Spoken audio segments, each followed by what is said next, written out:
Hi everyone, this is Aaron for Zollotech. We're going to compare the iPad mini to the new Nexus 7. The new Nexus 7 was released a couple weeks ago, and there's a couple different models for each, different price points we're going to talk about, specs, and then I'll give my final thoughts at the end. I've used both continuously since they've come out, and I have a pretty good idea of what both are capable of. The iPad mini comes in slightly more expensive than the Nexus 7 at $329 for 16 gigabytes versus $229 for 16 gigabyte Wi-Fi only models of both versions. You can increase the storage on the Nexus 7 to 32 gigabytes for an additional $30 or $40 at $269.99 and $429 or $529 on the iPad mini for an additional 32 or 64 gigabyte Wi-Fi only. Later on, Nexus 7 will offer cellular connectivity. The iPad mini already offers cellular connectivity and comes in a little bit more expensive at $459, $559, and $659 depending on your 16, 32, or 64 gigabyte storage option. The cellular plus Wi-Fi option for the Nexus 7 will be $349 with 32 gigabytes of storage as the only option. So pretty good deal compared to the iPad mini. The iPad mini, as you can see, is slightly bigger, and that's because the screen is also slightly bigger. And we have a 7.9-inch display on the iPad mini, where we have a 7.02-inch display on the Nexus 7. However, the Nexus 7 has a much higher resolution and pixel density on the display itself. The iPad mini has a pretty low resolution for what it is, 1024 by 768 pixel resolution with 163 pixels per inch. The Nexus 7 pretty much doubles that and then some at 1920 by 1200 pixels with a 323 pixel per inch display.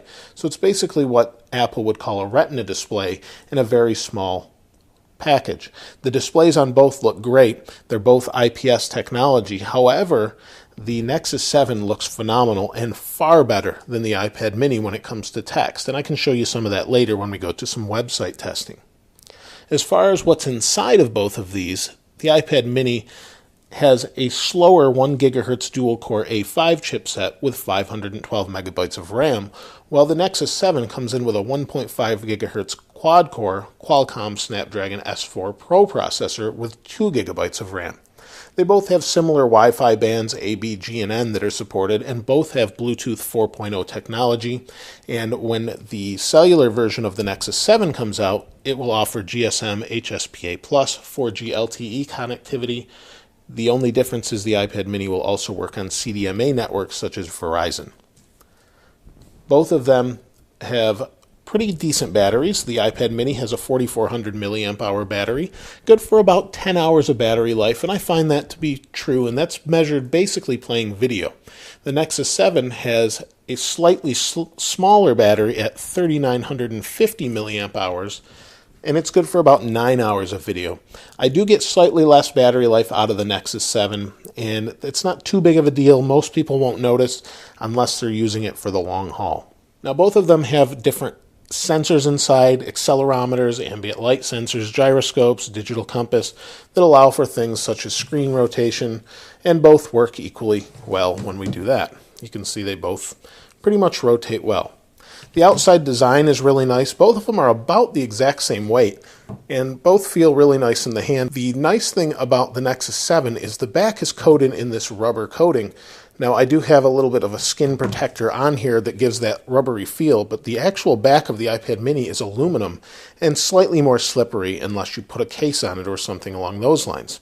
You can see, or maybe you can't see, but the iPad mini is slightly thinner as well, although both are extremely thin, and this nice curve on the Nexus 7 really fits the hand quite well. And both are great for reading, but you do get this different book-like feel out of the Nexus 7.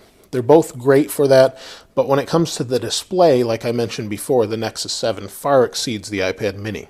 There are rumors of an upcoming iPad mini with Retina display, but that's not yet out, so in this comparison, we're not going to really be able to tell the difference. Now, both of these devices have forward-facing 1.2 megapixel cameras. They record in 720p video. If we look at the back of the devices, both have 5 megapixel cameras that record in 1080p as far as video goes. The difference between the Nexus 7 in the back, though, is we have an NFC sensor or tag that allows us to make changes based on little near-field communication tags that we can set up to do tasks.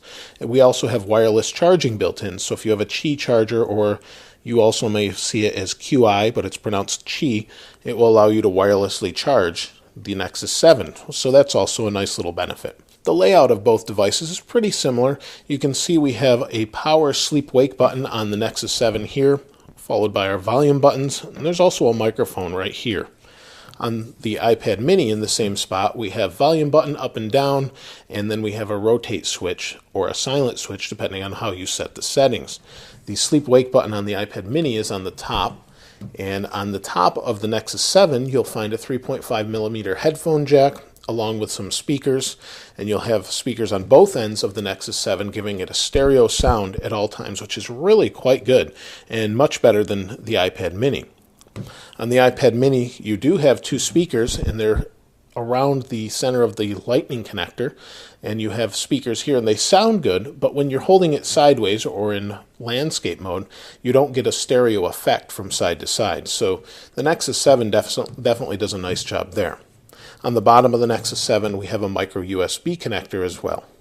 When it comes to touch sensitivity, both respond quite well. We really don't have any issues there. Both feel great, and I would say they're equal as far as that goes, which is saying something for Android, as it was a little bit lacking as far as that in some devices. They've done a great job though with the Nexus 7. We have the different drop-down menus on the Nexus 7, and we have our little notification center on the iPad, but that's differences between the Android and iOS. I'm not going to go too much into that, but I will say that iOS is really refined and works well, but we're going to see a major revamp with iOS 7, and the Android 4.3 that comes on the Nexus 7 is really great as well.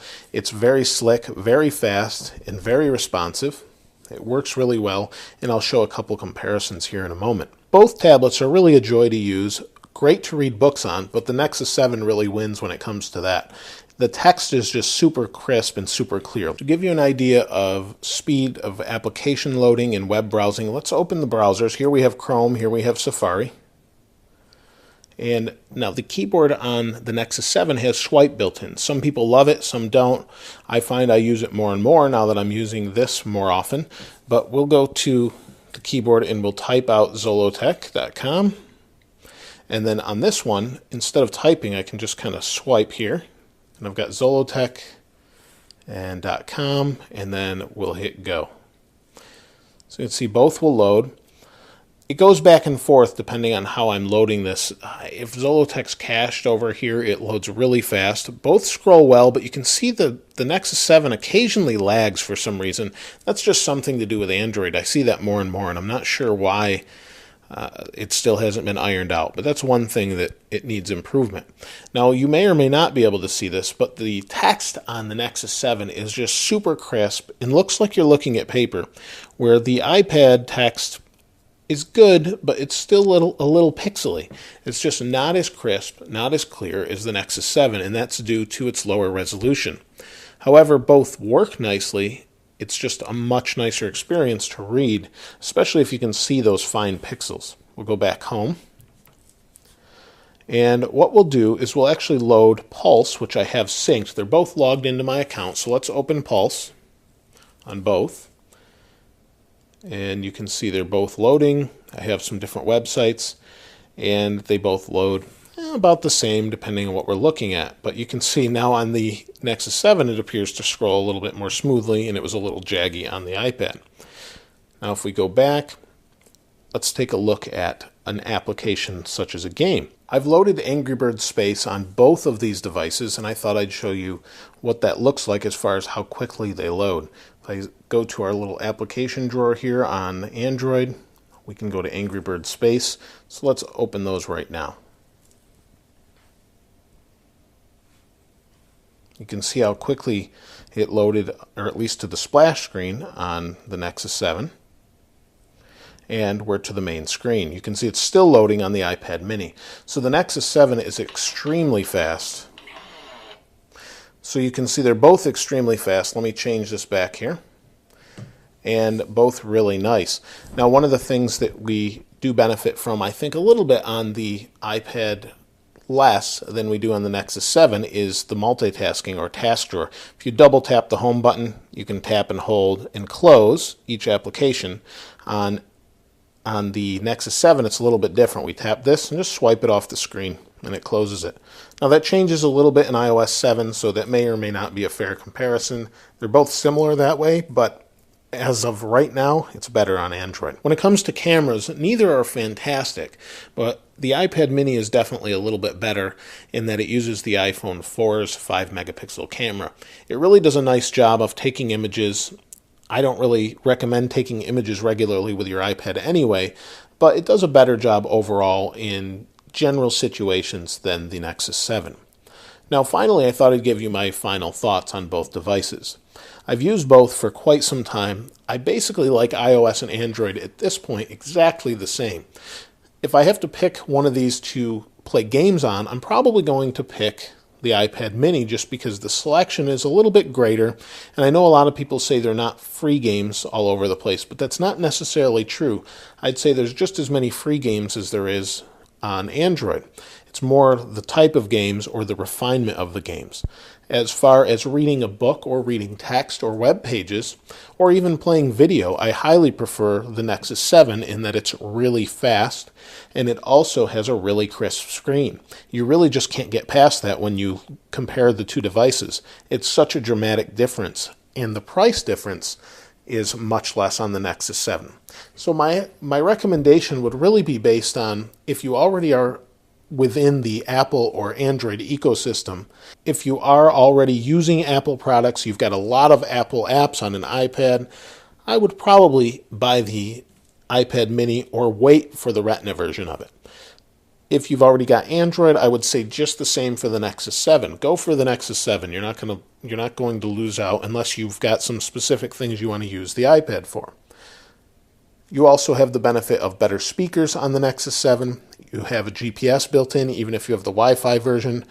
And overall, it's just a really fast device. You will get a little bit better battery life out of the iPad, but it's really whatever device you want to use. As far as build quality goes, the iPad mini's built a little bit nicer. It feels made out of a little bit more premium materials, but you do get that rubber back on the back of the Nexus 7 that gives it a nice little grippy feel and seems to do a great job.